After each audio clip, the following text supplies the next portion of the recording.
अस्सलाम वालेकुम। ये देखें जी, ये मेरा बिजली का बिल कितना आया है, 7,085 रुपये। और कितनी यूनिट इस्तेमाल हुई है ये देखें, 197 यूनिट। और बिल आया है जी 7,085 रुपये। 5,844 रुपये मौजूदा बिल है। और ये इन्होंने टैक्स लगाया हुआ है जी 940 रुपये। लेकिन मैं इसे जमा नहीं कराऊंगा, मैं इसको जलाने लगा हूँ। मैं अभी इसको जलाने लगा हूँ। माचिस किधर है? ये माचिस।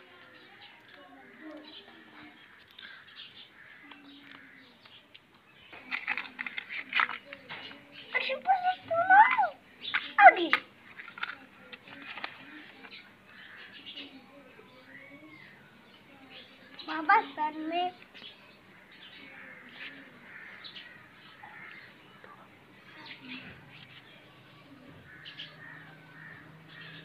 बाबा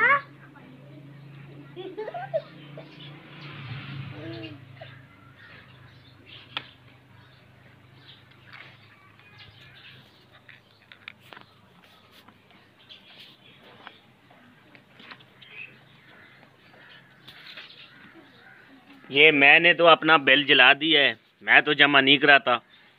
आप लोग क्या करते हैं कमेंट्स में ज़रूर बताएं।